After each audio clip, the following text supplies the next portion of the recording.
आपला जीव धोक्यात घालून एका 1.5 वर्षाच्या बालकाचे प्राण वाचवलेल्या निखिल जितुरी यास केंद्र सरकारचा शौर्य पुरस्कार जाहीर झाला असून माननीय राष्ट्रपती रामनाथ कोविंद यांच्या हस्ते निखिल याला शौर्य पुरस्कार जाहीर होणार आहे। या पुरस्काराबाबत चला आपण निखिल जितुरी याच्याशी बातचीत करूया। मी डान्स करतो ॲक्च्युली। मग ते इयरफोन घालून मी बाहेर येतो कंपाऊंडवर। मग दररोज असं 10 ते 15 मिनिट मी कंपाऊंडवर गाणं ऐकतो। मग त्या दिवस काय झालं, गल्लीत एकदम गर्दी झाली इकडे। मग गर्दी झाल्यावर मी तेवढं लक्ष दिलं नाही, थोडंफार हे करून आणि आपल्या ह्याच्यात हे झालं। मग ते गर्दीमधून 2 जण बाहेर आले ओरडत की पवायला कोणाला येते का म्हणून मी म्हटलो हां येतं आहे मला। म्हटल्यावर त्यांनी मला ओढून घेऊन गेले आत। मग घेऊन गेल्यावर त्यांनी म्हटले की विहिरीत उडी मार तू म्हटले। मी म्हटले नाही होत नाही मला, मी तसं काही केलं नाही, तेवढं पवायला पण येत नाही म्हटल्यावर त्यांनी म्हटले की नाही विहिरीत एक बाळ पडले म्हटल्यावर मला काय सुचलंच नाही डोक्यात। मग ते बाळ जेव्हा म्हटले, मग ते एअरफोन मोबाईल ते सर्व एकट्यांच्या हातात देऊन मग ते उतरायसाठी दोरी बांधून घ्यायला मग ते कायच नव्हतं। मग तरी पण ते मोटरचे पाईप जे होते ना, मग ते धरून खालती उतरायला चालू केलं। मग उतरल्यावर ते बाळ तर असं वाटलं की बाळ असं पाणीवर तेळत होतं ॲक्च्युली। मग तोंड सर्व आत होतं त्याचं पाणीतं। मग ते बाळचं पूट तेवढंच वरती दिसून येत होतं। मग ते खालती जाऊन ते विहीर 2x4 फूटचं तेवढंच होतं। मग खालती जाऊन मी माझं पूट आणि पाय असं लॉक करून घेतलं भिंताला। मग ते बाळाला आपल्या मांडीवर घेऊन तिथंच त्याच्या पोट दाबायला, मग ते सर्व पाठ घासायला चालू केलं। मग चालू केल्यावर ते असं 1 मिनिट तर काय तर झालं की ते रिस्पॉन्स दिलं नाही। मग तरी पण ते आई वडील त्याच्या वरती थांबलेले, त्यांनी वरडालेत। मग मला पण तिथं श्वास घ्यायला येत नव्हता आता। मग ते 140 फूट विहीर होतं ते, मग त्यात 30 ते 40 फूट पाणी होतं त्या दिवस। मग मी खालती गेल्यावर मला अजिबात वरचं काय दिसत नव्हतं, काळोख होतं पूर्ण।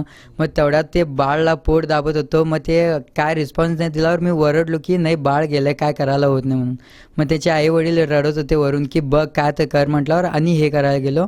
मग आणि एक 10-15 सेकंड झाल्यावर ते बाळ डोळे उघडलं सावकाश। मग ते डोळे उघडून सावकाश पाणी बाहेर यायला चालू झालं। मग बाहेर यायला चालू झाल्यावर मी ओरडलो की वरतून एक बकेट पाठवून द्या म्हणून। मग बकेट पाठवले। मग ते बाळाला वरती घेतले त्याने। मग नंतर तिकडच्या तिकडं त्याला हॉस्पिटलला घेऊन गेले। मग नंतर मला एक दोरी सोडले, मग मी ते पकडून मला वरती ओढले। मग ते बाळ 5 दिवस KLDमध्ये ॲडमिट होतं। मग ते आज बाळ चांगलं आहे उरलेलं। या केंद्र सरकारच्या या शौर्य पुरस्कार जो मिळाला आहे संपूर्ण राज्यात तुला एकट्याला मिळाला आहे, संपूर्ण बेळगावकरांसाठी ही अभिमानास्पद अशी गोष्ट आहे। याबद्दल तुला काय वाटतं? खूप चांगलं वाटतं आहे। आणि मी एवढंच म्हणतो की कधी स्वतःला छोटं मानू नका।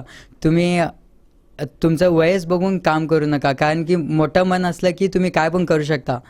मग कुठं पण कधी पण कोणाला पण त्रास आला तर तुम्ही पाठी राहू नका। कधी पण तुम्ही जरा समोर जाऊन काय तर ॲक्शन घेतला की समोरचं एकट्यांचा जीव वाचू शकतं। संपूर्ण बेळगावकरांसाठीच ही अभिमानास्पद अशी गोष्ट आहे। निखिलला मिळाल्या या केंद्र सरकारच्या शौर्य पुरस्काराबद्दल तरुण भारत परिवारातर्फे त्याचं हार्दिक अभिनंदन करतो। कॅमेरामॅन विजय निंबाळकर यांच्यासह Girish Kalled, Tarun Bharat social media team.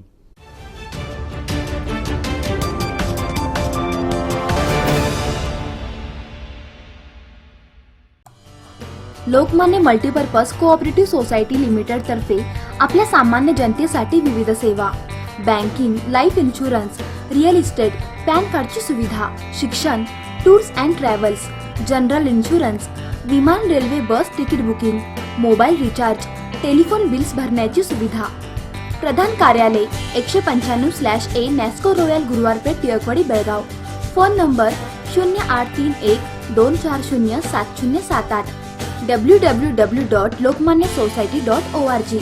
Toll free number 1800-212-4050। Subscribe करा Tarun Bharat daily Belgaum news channel आणि ताज्या घडामोडी पाहण्यासाठी बेल आयकॉनवर क्लिक करा।